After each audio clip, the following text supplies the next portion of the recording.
Pada kesempatan ini kita akan membahas mengenai hermeneutika Paul Ricoeur.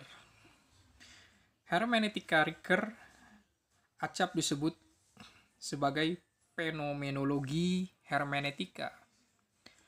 Jasa terbesar tokoh yang pernah mendapatkan penghargaan sebagai pemenang hadiah Balzan Prize for Philosophy pada tahun 1999 ini.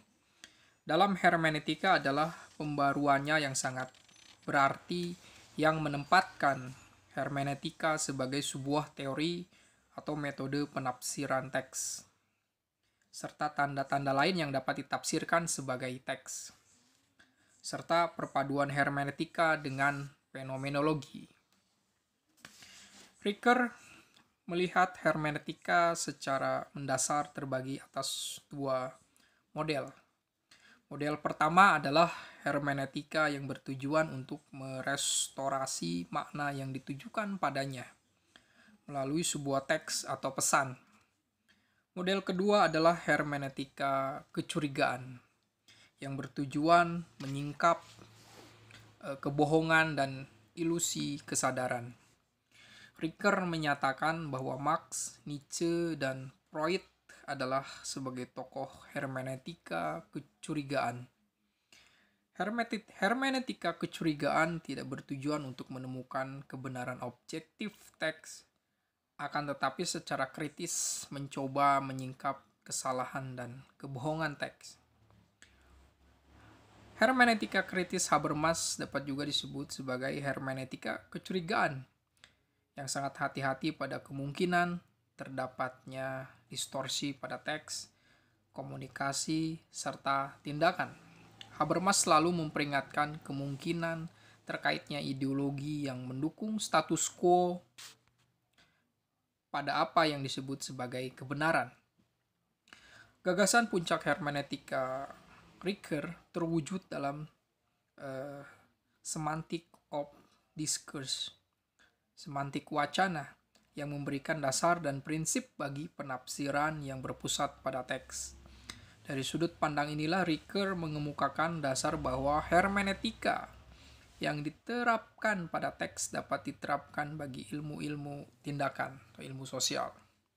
Adapun hermeneutika Ricoeur juga menolak pendekatan strukturalisme yang memperlakukan bahasa sebagai sistem belaka. Bahasa bagi Ricoeur adalah wacana, yaitu merupakan kesatuan semiotik, tanda, dan semantik. Jadi makna wacana, linguistik wacana dijadikan Ricoeur menjadi dasar untuk hermeneutika wacananya. Wacana mengacu pada konteks atau pada dunia di mana bagaimana ia dilukiskan, diungkapkan, dan digambarkan. Adapun langkah-langkah metode hermeneutika Ricoeur sebagai berikut. Pertama, distansiasi. Kedua, interpretasi. Ketiga adalah apropriasi. Distansiasi berkaitan erat dengan upaya membuat jarak pembedaan antara apa yang dikatakan dari intensi subjek yang menulis melakukan. Distansi dengan demikian membedakan antara penafsiran si penafsir dengan makna yang dimaksudkan si penulis. Dengan demikian, menafsir teks bukan untuk menemukan makna objektif si penulis, akan tetapi untuk memungkinkan terjadinya berbagai penafsiran. Dari sini timbul pertanyaan, lalu bagaimana untuk menentukan kebenaran dari penafsiran yang beragam itu? Dalam pandangan kaum postmodern, misalnya tujuan utama penafsiran bukan untuk menentukan mana yang paling benar, akan tetapi memperkaya pemahaman dan memperluas wawasan. Namun tetap terbuka untuk menentukan penafsiran mana yang paling baik dengan melihat argumentasi yang paling kuat dan dapat diterima. Dan inilah yang disebut dengan interpretasi. Sementara itu, apropriasi menjadikan milik sendiri apa yang sebelumnya asing. Ini sejalan dengan distansiasi, artinya menafsirkan makna teks. Kita mengambil jarak dari intens penulis sehingga penafsir pembaca harus mampu memahami sendiri teks secara kreatif. Apropriasi merupakan puncak proses interpretasi. Apropriasi adalah tindakan eksistensial di mana penafsir membuat makna teks sendiri atau tentu dipengaruhi oleh keluasan keterbatasan wawasan penafsir. Apropriasi dilakukan dalam 3 aspek yang saling berkaitan, yaitu apropriasi dipikirkan dan dengan sikap percaya, apropriasi dipikirkan dengan sikap kecurigaan, dan apropriasi sebagai transformasi.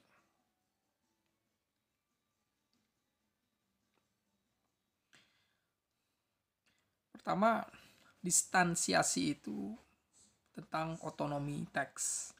Hasilnya adalah dunia internal teks. Kemudian interpretasi, menelaah teks secara utuh, komposisi, genre, gaya melalui pendekatan fenomenologi. Menganalisis struktur cerita melalui semiotik. Hasilnya semantik permukaan. Kebenaran formatif semantik dalam sense of text. Kemudian adalah apropriasi. Melihat teks dengan sikap percaya dan curiga memperoleh makna. Hasilnya adalah katarsis dan transformasi diri. Makna teks adalah sense dan reference. Sense adalah isi ideal wacana menurut struktur formalnya. Reference adalah gerak transenden ke arah realitas. Reference adalah gerak transenden ke arah realitas. Hubungan inilah yang menentukan apakah klaim kebenaran terpenuhi atau tidak. Jadi kebenaran teks adalah pemenuhan tujuan referensial. Kompleks referensial teks itu disebut dengan dunia teks. Dunia teks inilah yang pada hakikatnya diapropriasi oleh pembaca, penafsir teks menjadi transformasi yang kreatif. Pertemuan antara dunia teks dengan dunia pembaca inilah yang disebut Ricoeur sebagai pertemuan 2 horizon. Menarik pemikiran Ricoeur ini. Ini ada yang berbicara mengenai scene.